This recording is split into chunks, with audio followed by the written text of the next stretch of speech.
The first thing that struck me was the silence. No casual hum of her voice on the phone. No clink of a spoon against her ceramic mug. No off-key humming while she folded laundry. Just an unbearable void where our marriage used to flourish. I initially brushed it off, hoping she was simply stressed out, overwhelmed by work and life. But then a week passed and another and another. She wasn't angry, not overtly anyway. No shouting matches, no flying accusations. She just stopped acknowledging my presence. I tried testing the waters one morning as Edith stood at the sink, stirring her tea. "Morning, Edith," I said, expecting a smile or even a simple nod. Instead, I was met with complete silence, not even a glance. That night, I set her favorite snack, salted cashews, on the coffee table, a small gesture extending an olive branch. She reached for the bowl, nibbled a few, but still offered me nothing, not a single word. Lying in bed beside her, I stared at the ceiling, my mind racing with possibilities. Had I offended her? Said something wrong? Was this a punishment? But as time wore on, a realization settled deep within my bones, slow and suffocating. This wasn't temporary. It wasn't just a fleeting bad mood. No, this was a far deeper issue, something calculated. She was phasing me out, and beneath the weight of it all, I felt utterly powerless. I began to observe her more closely, searching for clues amid the shifting dynamics. She still left for work at the same time, returned home, cooked dinner, but subtle changes began to surface. She began staying out later, her phone ever elusive, clutched tightly in her grasp. A different perfume wafted through the air, one I didn't recognize, and certainly not one associated with me. I forced myself to act normal, to pretend I was oblivious, all while I felt like I was unraveling. Each passing night saw me lying awake next to a stranger, a woman I once knew intimately. Then one morning, I awoke to find the bed empty. The panic set in. Her phone lay on the nightstand, the screen still unlocked. This was it, the moment I could finally discover the truth. My hands trembled as I picked up her phone, my heart racing with anticipation. As I scrolled through her messages, my breath caught in my throat. One thread stood out. "I can't keep pretending. It's getting too hard." I swallowed hard and scrolled up further, my heartbeat echoing in my ears. "He still has no idea. None. It's actually kind of funny at this point." My stomach dropped, the ground beneath me shifting as a black void opened up. The person on the other end responded with a laughing emoji, followed by a photo from Edith, a snapshot of her in a hotel room, a robe wrapped around her, smiling into the camera. My heart plummeted as I noticed the reflection. A man sitting on the edge of the bed, his shirt half unbuttoned. I dropped the phone as if it were on fire, a tidal wave of nausea crashing into me. My body felt weightless, detached from reality itself. The room spun, the walls closed in, and I stumbled backward, grasping the nightstand for support. This wasn't just silence, it was a betrayal. For weeks, I had stood amidst the wreckage of my marriage without even realizing it. The ominous truth dawned on me. She wasn't even trying to conceal it anymore. The immediacy of my anguish emerged with a heartbreaking clarity, each moment spiraling into despair. I had been contemplating my mistakes, begging for answers to her silence, when all along she had been laughing behind my back. I turned slowly to her side of the bed. The sheets were slightly rumpled, her pillow still indented where she had rested just hours before. How long had she been lying beside me under the weight of her betrayal? How many times had she walked through our front door, kissed me on the cheek, and then slipped off into the night to be with another man, the remnants of their affair clinging to her like a second skin?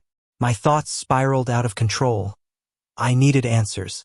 I needed to know how deep this deception ran. I grabbed the phone again, scrolled through more messages, each one a dagger to my heart. Photos, some intimate, others casual, of a relationship I never knew existed. I found messages about meeting up, declarations of love when she was supposed to be at home with me. And then it appeared, the message that sent frigid chills through my veins. "I'm so close to being done with all of this. Done with me." I collapsed onto the edge of the bed, the walls closing in. This wasn't just about infidelity. It was about the painful realization that I had already been erased from her life. She was waiting for the right moment to walk away, as if I were merely an old job she had grown tired of. My body trembled, my mind a whirlwind of thoughts. I needed to escape, to clear my head and come to terms with this devastating truth. I grabbed my phone and keys, barely remembering to slip on my shoes, and stumbled outside into the crisp morning air. The sun began to rise, casting a dull glow over our quiet street, but everything seemed different now. The familiar sights felt utterly foreign. With no destination in mind, I walked, letting my feet carry me forward. In that moment, I hovered over my best friend's number, wanting to call someone to voice the words that felt unreal. Instead, I hesitated, resisting the reality I was not yet ready to confront. I kept walking. By the time I returned home, my legs ached, thoughts swirling, and the house was eerily quiet. A part of me wanted to confront her, to shove the evidence in her face and demand an explanation, but another part of me understood there was already too much I had seen. What difference would it make? The silence stretched on and felt suffocating.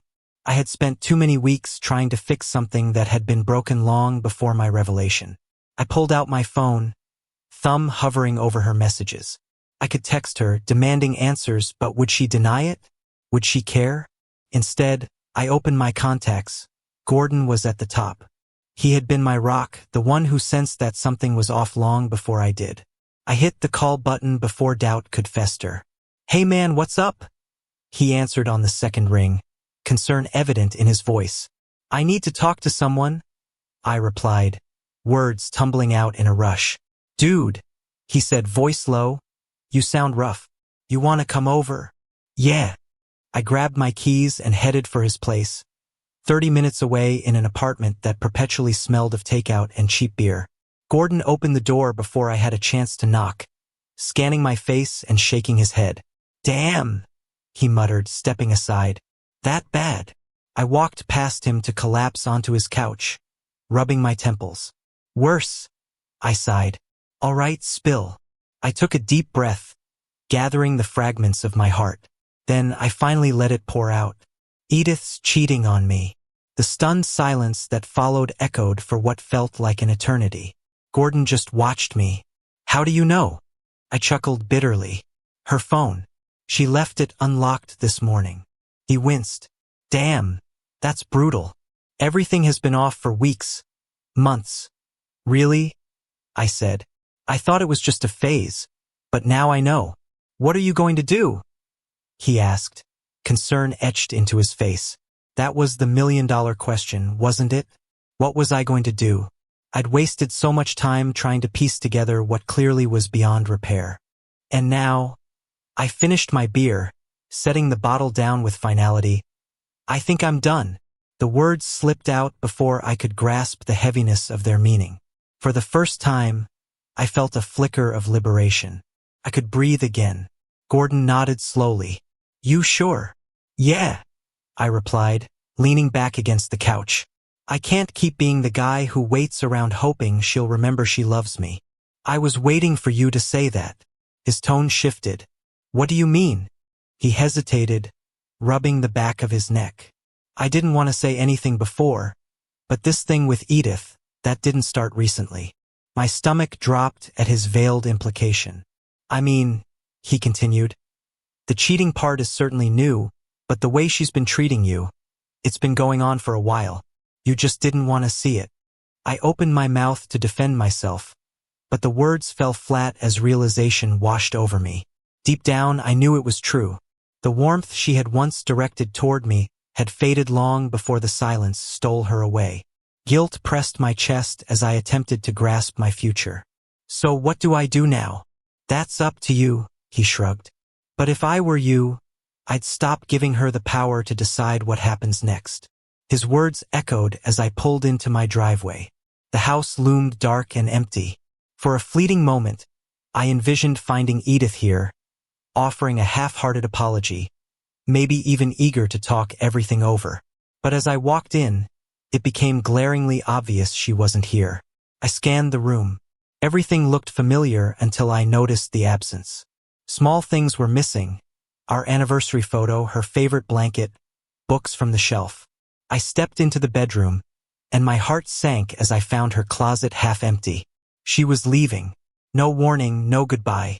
The anger bubbled up inside me, not solely because she was going, but because she had been masterminding this long before I had ever caught on. She stripped away pieces of our life together stealthily, and I was left blind. Sitting on the edge of the bed, I gripped my hair in disbelief. The silence that had once clouded everything wasn't just a fog.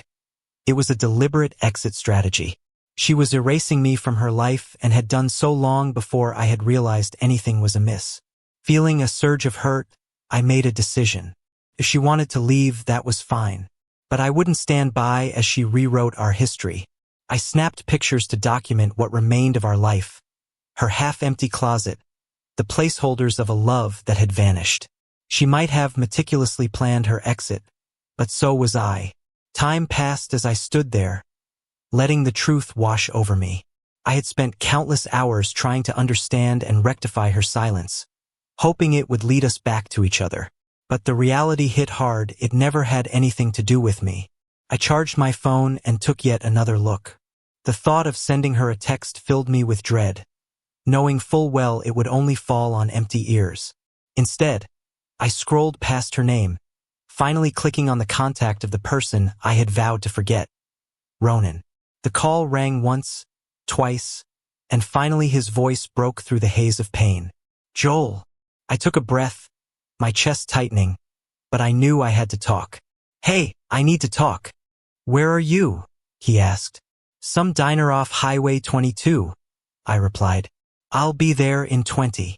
As I hung up, I sat in my car, staring at the cracked asphalt, feeling the jumbled remnants of my life swirling around me.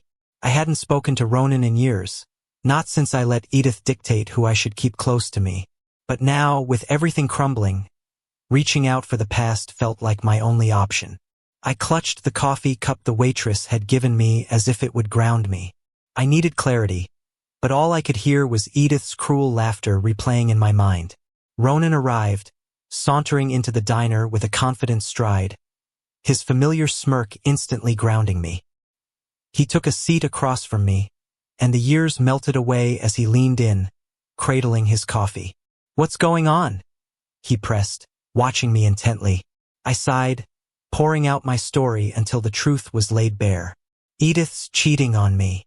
His expression didn't waver much, but I noticed the tightening of his jaw. How do you know? I explained it all, the unlocked phone, the evidence, and he didn't seem shocked. That realization stung deeper than I expected. You knew, I remarked, feeling the weight of betrayal. I suspected something. He paused, his gaze intense. I didn't want to interfere back when she pushed me out of your life, but I figured it was your choice to make. Guilt clawed at me. Maybe if I hadn't let her dictate my friendships, I wouldn't be in this mess. Ronan sighed. So now what? I don't know. I let slip. But I think I'm done waiting. I refuse to be the guy hoping she'll realize what she's throwing away. Finally, he smirked, raising his coffee in a toast. About time. His encouragement settled over me like a warm blanket. For too long, I had been drowning in silence, Edith's silence, my silence. But now hope flickered anew. When I pulled back into my driveway that morning, a wave of unexpected calm washed over me despite hardly sleeping. I hadn't succumbed to despair. Instead, I sensed a newfound freedom. The house remained eerily still, yet somehow I didn't feel alone anymore. She was gone, no note left behind, her absence painting the blank canvas of my life anew. This time, the silence was not stifling but liberating. I made coffee and sat at the kitchen table, refusing to check my phone or entertain thoughts of her. As the warmth spread through my body, I instinctively reached for the phone again. I called Ronan. Yo, he answered, sounding a bit drowsy. I think I'm moving in, I said, leaning back in my chair, breathing in the morning sunlight flooding the room. About damn time, he chuckled. I didn't know what lay ahead, but one thing was clear. I would no longer let someone else dictate my worth or my future. This wasn't merely an end. It was a beginning.